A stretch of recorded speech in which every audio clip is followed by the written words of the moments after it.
Welcome to Ringside Pulse.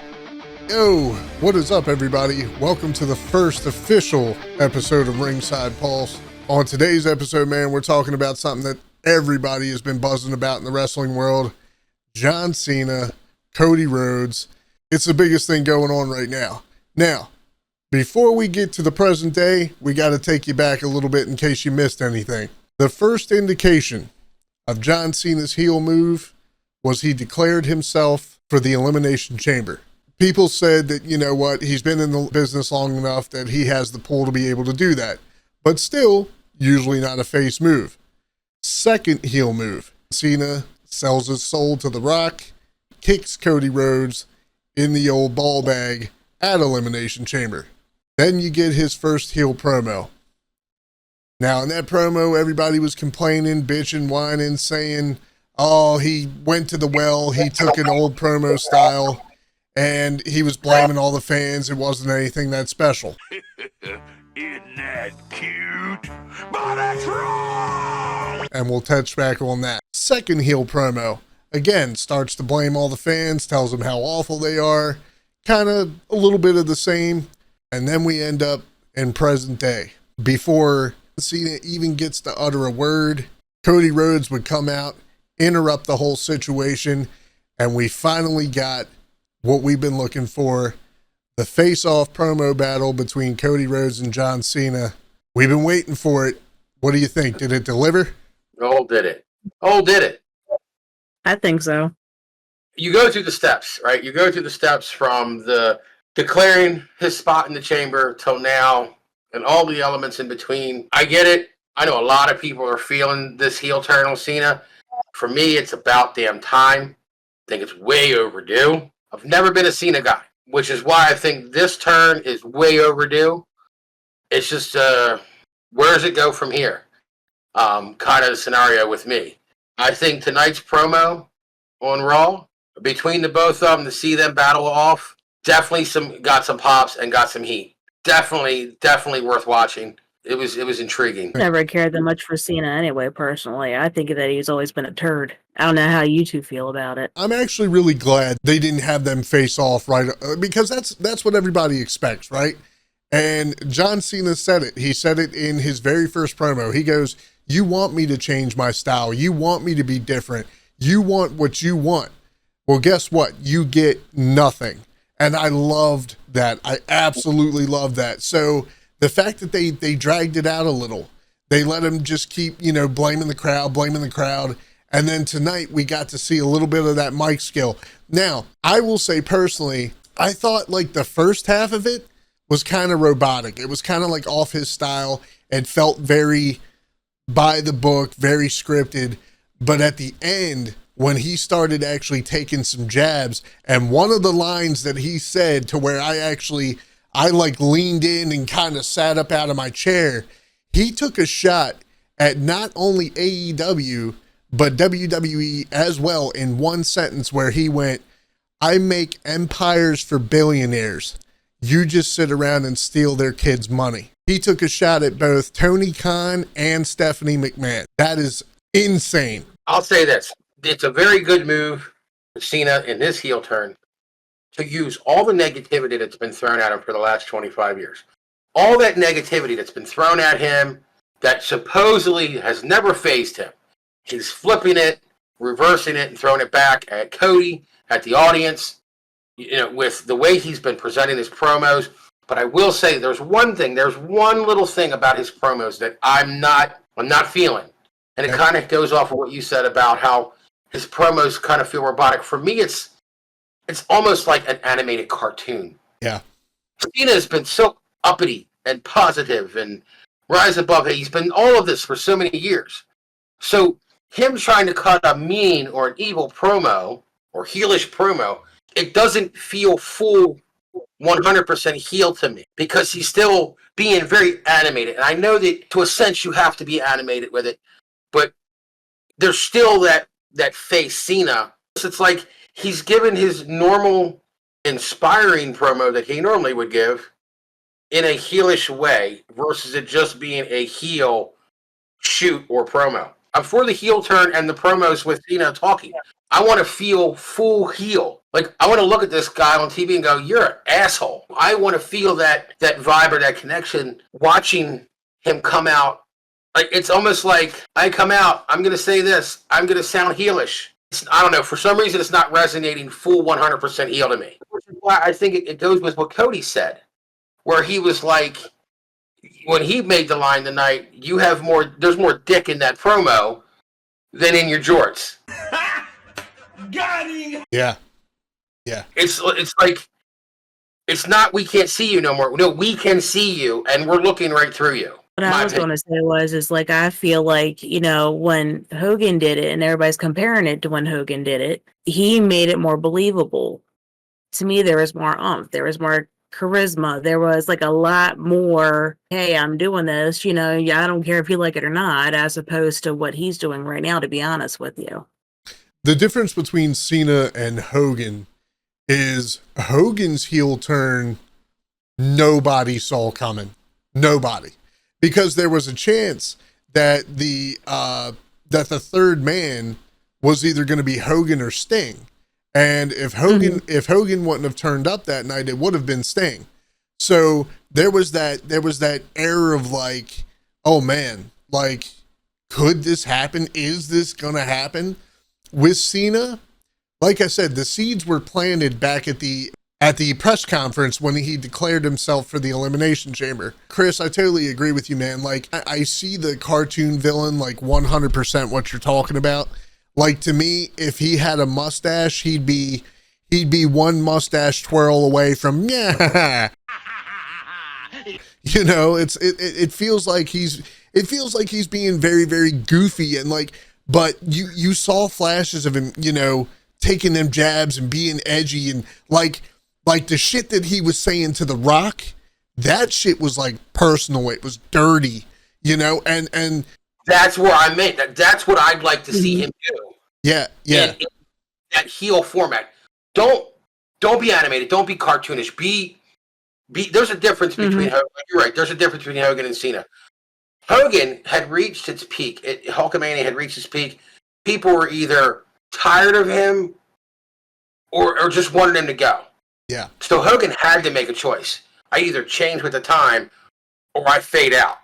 Right. Cena has had this roller coaster. 1 minute they're good for him, the next minute they didn't want him, the next, and then when he made this return, like, you gotta think, there's history here too. The Rock and Cena have their history, but Cena was one of the people that came out last year at WrestleMania 40 and helped Cody get where he's at. So Hogan's thing was more vile and aggressive. It was more of a vile personality and aggression to his tone. Cena's going more psychological with how he's doing this. Yep. Or how that's what it looks like to me. But there's one gap that I'm like I said, I'm having problems with is the WrestleMania 40. Why come out tonight and claim that Cody's not good enough? And that's why you stuck around and you've never left. But a year ago, you were out there defending him to get the title, to get that very title that you say he shouldn't have. Like, that's one gap in the logic of this that didn't come full circle and make sense. But I do see we're seeing this. He's, like I said, he's going more psychological. Hogan was more aggressive. Hogan's first line to the microphone was, "These fans can stick it, brother." And Cena's was a death stare into the camera and towards The Rock after kicking Cody in the dick. Right. Like, and we didn't hear from Cena. Would we wait? A week? Yeah, it was about a week. I think so. Or more before he spoke? Yeah. About a week or two, yeah. He's playing with people's heads. He's making people wait for his answer, which is heelish and it's good. It plays with the psyche a lot. But tonight, I wonder when The Rock, because Rock his name was dropped tonight, so I'm wondering when that's happening. I guess I just would have thought that it would have been more aggressive and continue to be more aggressive instead of what he's doing right now. The other big thing for me about Hogan and Cena, if we're staying on that comparison, right, and try to follow me here. So Hogan, he was jumping ship because of money and because of other things, like you said. The whole Hulkamania thing had run its course. With this, though, with John Cena, the reason why I like it so much, and why I want to go back, and like I said, we would retouch on that very first promo that he cut, where he said, "I'm not a heel, I'm not a face, I'm a human being, and you all have been awful to me." Like, the fact of the matter is yes, it's kind of trumped up a bit. It's kind of animated. It's kind of, like I said, he's kind of delivering it in a really funky, weird way. But the thing that gives it credibility is that it's real. It is real. If you look at the way that the fans have treated Cena over the years, like you said, roller coaster and the fuck out of this guy.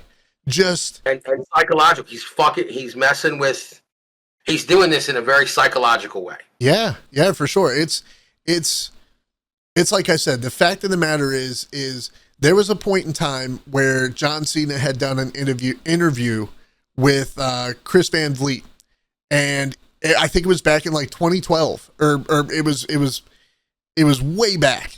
And there was a point where he said that he was supposed to turn heel years ago. He had gear, he had a new theme, he had everything planned out, but because he was like, you know, Make-A-Wish's poster boy, he couldn't do it. He couldn't pull the trigger on it because he had too much of an obligation to them. So the fact that we know that, the fact that us fans, you know, who pay attention enough, we know that was supposed to happen. And somewhere out in the ether, somewhere out in the universe, that stuff exists. It didn't just get deleted or tossed out or thrown away. But the fact that he said that it's there and I'm still not going to fucking give it to you because that's what you want and I don't care what you want anymore. I was like, oh man, hell yeah, I love that.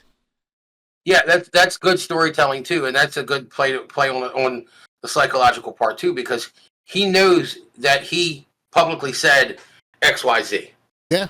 So he knows that fans are gonna, even after the moment he kicked Cody in the nuts, everybody on social media, anywhere across the internet, new music, new gear, are we getting a new image? What's going to be different this time because he's now he's heel, and he walked out there, and the only thing that has changed about Cena is his face. Is that instead of bright colors and endless smile, it's darker color shirts and that blank look on his that just I don't give a fuck look on his face. Yeah, pretty much. I kind of feel like they're doing a heel turn now because it's like his retirement tour. I would have liked to have saw it when he was hotter, like with the Make-A-Wish and all, like how you were saying. I think it probably would have went over more, and he probably would be getting more heat if they would have done it then instead of waiting to do it now. Well, I can agree with that. I think back in 2012, if I'm not mistaken, he was supposed to turn heel around the time he was doing the first WrestleMania with The Rock. Yeah. Right. If he'd have turned heel after the first loss against The Rock at WrestleMania 27, I get the Make-A-Wish, I get all the things that he was positively involved in. I get that. Back then, we could have seen more traction to really see where a longer period of seeing where it goes or where it would have gone. Exactly. And now that it's happening, well, here we go. We're retirement tour. Might as well pull the trigger and at least get it done while I got a little time left. The days are numbered. That's what it feels like. Okay, well, here's the thing, right? So check this out. So I said we even got seeds of the heel turn before he declared himself for the Elimination Chamber. And this is why I say that. He went out on a show where he wasn't announced, made this big surprise, made this big thing, got in the middle of the ring, told everybody that this was it. He was retiring. He's done at the end of next year, which is now this year. Right? And how many times after that had he made TV appearances. Like he sat there and he got everybody to care about him. Everybody to be like, oh man, fuck, now I gotta buy a ticket because I want to see Cena. And the motherfucker barely showed up. He was only showing up at PLEs. Dude, if he look, I'll put it to you this way. If he didn't mean for it to if he didn't mean for it to come out that way, and that's the way it came out, that's still fucking brilliant. The last time he was in London, he announced that he won at WrestleMania in London. So not only did he pander to all of that retirement stuff, but he pandered to the England crowd or the London crowd with a Mania appearance. So that means, more screwing with the fans' heads. And then he comes back a year later in London and tells them all to get fucked. Like, dude, it's like I said, like, you really have to understand, like you said, the psychological thing that's going on here. It's much deeper than him just, like we said, going to the well, blaming the fans. Oh, this is your fault. I'm this way because of you. It's like, no, I really did the research. He's Today, Junior. But he has a leg to stand on. He really is this way because of them. Right. They did the legwork. They did the research. They put out there what would be known to work. I think that if they were to do a Cody heel turn, probably all of this would be a good time to do it too, to be honest with you. Now, you missed London Lee wearing her little Cody shirt. I see this. Yes, I am. We're gonna appeal to this Cody thing for a moment. Mm-hmm. Tonight we heard Cena say, "You're not being the real you." From what I remember, not to dive too much into different promotions because I don't know about some of them more than I do some. I know more about some than I do others. If I'm not mistaken, in AEW, Cody Rhodes was a hell of a lot more aggressive with the American Hair gimmick. Yep. So we got a couple weeks left before Mania. So what's to say we don't? Maybe not a heel turn for Cody, but maybe this wakes Cody up a little bit more, and we start getting more aggression out of Cody instead of this week to week talking back and forth between Cena and Cody. Cena took the first shot, missed, but Cody delivered and dropped him. So where do we go from here? It's what you. TBK, you and I had a conversation a year ago about last year's build-up. Yeah. With the main event. Like, there's a lot of talking. It's about time to start getting into the grit and the violence. We're about at that level right now. We got a little bit of violence tonight. We got a little bit of hands-on action. And I think going forward, we need to get a little more and a little more and a little more. Yeah, I mean, so for those who may not know, Cena pulling the trigger on the heel turn was apparently a game time decision because it was between Cody and Cena who was going to turn heel that night. They decided at the last minute to pull the trigger on Cena, which was smart. I think that was very, very smart. I said, and I've never said it on here, so you guys are hearing it for the first time. If you are going to do a Cody Rhodes heel turn, because of how babied he is, how baby faced he is, it has to be Hogan level. It has to be unexpected. It has to be big, and it has to come out of nowhere. Like I don't want to see the setup coming from a mile away.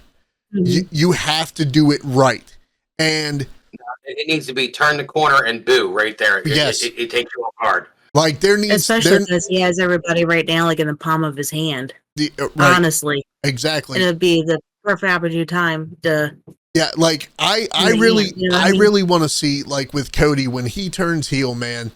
I want someone to be, talking about Dusty, because every single person who gets in the ring with Cody Rhodes, every single person brings up Dusty. I want to see him snap. I want to see him snap and destroy somebody, pick up the mic and go, I am not my father, and just drop the mic and leave. Mm-hmm. Right. Well, it goes back to the little fantasy theories that you and I were we were shooting back and forth with what was that, a week or so ago. Yeah. You look at and you and I kind of put it out there properly. And I don't know if any other fans have put this together this way. I don't know if anybody in the business has put it together this way. I'm sure they have, both business and fans alike. You have a man trying to permanently cement his legacy in John Cena, working for a part of the Samoan dynasty, okay, to cripple a Flair's record by destroying or going through a Rhodes. Right. That's a lot of history and nostalgia. There's a lot of history and just a lot there that they can play with. Yeah, absolutely. Like we were saying, and obviously we'll fill you in here so that you can comment on it. Yeah, what we were saying is like there's so many ways that they could go with this right now, and like I said, it's brilliant. We just hope that they catch on to it, and now I don't want to be roasted in the comments. If there are any, please leave some comments. But we hope that they catch on to what we were talking about here. There is that element, like Chris just said, that the significance of John Cena going after Ric Flair's title streak, right? That current streak, like Chris just said, is being defended by a Rhodes. That means that a Rhodes is protecting a Flair. That's something that would never happen.